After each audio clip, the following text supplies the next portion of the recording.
ಕರೆದ್ರೆ ಯಾಕೆ ಬೇಕು ಬರಲ್ಲ ನೀವು? ಅಲ್ರಿ, ಯಾಕ್ರಿ ಅಷ್ಟೊಂದು ಕೂಗಿ ಕೂಗಿ ಕರಿತಾ ಇದ್ದೀರಾ? ಆಕಾಶನೇ ತಲೆ ಮೇಲೆ ಅವರು ಬಿದ್ದವರ ಹಾಗೆ ಕೂಗ್ತಾ ಇದ್ದೀರಲ್ಲ, ಸ್ವಲ್ಪ ತಡ್ಕೊಳಕ್ಕೆ ಆಗೋದಿಲ್ವಾ ನಿಮಗೆ? ರೀ ರೀ ರೀ, ನಾನು ಮುಟ್ಬೇಡಿ. ನಾನು ಈಗ ತಾನೇ ಸ್ನಾನ ಮಾಡಿ ಬಂದಿದ್ದೀನಿ. ಯಾಕೆ? ನೀನು ಸ್ನಾನ ಮಾಡಿದ್ರೆ ನಾನು ನಿನ್ನನ್ನು ಮುಟ್ಬಾರ್ದಾ? ಹಾಗಲ್ಲ ರೀ ನಾನು ಹೇಳಿದ್ದು. ನೀವು ಮುಟ್ಟಿದ ಕೂಡಲೇ ನನ್ನನ್ನು ಸುಮ್ಮನೆ ಬಿಡ್ತೀರಾ?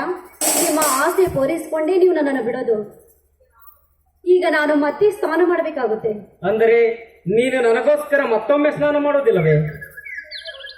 ನಿಮಗೋಸ್ಕರ 10 ಸಲ ಬೇಕಾದರೂ ನಾನು ಸ್ನಾನ ಮಾಡುತ್ತೀನಿ. ಆದರೆ ನೀವು ಮಾತ್ರ 5 ದಿನ ನನ್ನ ಸಮೀಪ ಬರಬಾರ್ದು. ಏನು 5 ದಿನವಾ? ಛೇ, ಎಂತ ಕಾರಾಗೃಹ ಶಿಕ್ಷೆ ವಿಧಿಸಿಬಿಟ್ಟೆ ನೀ ನನಗೆ. ಮತ್ತೆ ಯಾಕ್ರಿ 5 ದಿನ ಅಂದ ಕೂಡಲೇ ನಿಮ್ಮ ಮುಖ ಅರಳಿ ಎಣ್ಣೆ ಕುಡ್ದವ್ರು ಹಾಗಾಯ್ತಲ್ಲ? ನಿನಗೆ ನಗು, ನನಗೆ ಪ್ರಾಣ ಸಂಕಟ. ಇವತ್ತೊಂದು ದಿನವಾದರೂ ನಿನ್ನ ಜೊತೆ ಆನಂದದಿಂದ ಕಾಲ ಕಳೆದು ಊರಿಗೆ ಹೋಗಬೇಕೆಂದು ತೀರ್ಮಾನಿಸಿದ್ದೆ. ಯಾವ ಊರಿಗೆ? ಬೆಂಗಳೂರಿಗೆ. 10 ಎಕರೆ ದ್ರಾಕ್ಷಿ ತೋಟವನ್ನು ಖರೀದಿಸಿರುವೆ. ಅದನ್ನು ನಿನ್ನ ಹೆಸರಿಗೆ ರಿಜಿಸ್ಟರ್ ಮಾಡಲು ಹೊರಟಿದ್ದೆ. ಅಲ್ರಿ, ಇವತ್ತೇ ಹೋಗ್ಬೇಕಾ? ನಾಳೆ ಹೋಗಿದ್ರೆ ಆಗೋದಿಲ್ವಾ? ಹೌದು. ಯಾಕೆ ಚಿನ್ನ?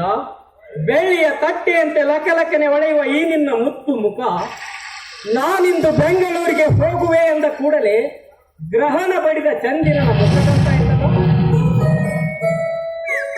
ಹೌದು ರೀ, ಒಂದೇ ಒಂದು ದಿನ ನಿಮ್ಮ ಮುಖ ನೋಡದೇ ಇದ್ರೆ ನನ್ನ ಮನಸ್ಸು ಹೇಳಲಿಕ್ಕಾಗದ ವೇದನೆ ಅನುಭವಿಸುತ್ತದೆ. ದಿನನಿತ್ಯ ನಿಮ್ಮ ಜೊತೆ ಇರಬೇಕು, ಸದಾಕಾಲ ನಿಮ್ಮ ಮನದ ಬಯಕೆಗಳನ್ನು ಪೂರೈಸಬೇಕೆನ್ನುವ ಆಸೆ ನನಗೆ. ನೀವು ತಾತ್ಕಾಲಿಕ ನನ್ನಿಂದ ದೂರವಿದ್ದರೆ ಆ ನೋವನ್ನು ಸಹಿಸಿಕೊಳ್ಳುವಷ್ಟು ಸಹನೆ ತಾಳ್ಮೆ ನನಗಿಲ್ಲ ಸ್ವಾಮಿ, ನನಗಿಲ್ಲ. ಜ್ಯೋತಿ, ಶರೀರದಿಂದ ಹತ್ತಿರ ಬಿದ್ದು ಮನಸ್ಸಿನಿಂದ ದೂರವಿದ್ದವರು ಎಂದಿಗೂ ಒಂದಾಗುವುದಿಲ್ಲ. ಆದರೆ ಪ್ರೀತಿಯ ಬೆಸುಗೆಯಿಂದ ಬೆಸೆದ ಮನಸ್ಸುಗಳು 1000 ಮೈಲು ದೂರವಿದ್ದರೂ ಇಂದಲ್ಲ ನಾಳೆ ಒಂದಾಗುತ್ತಾರೆ.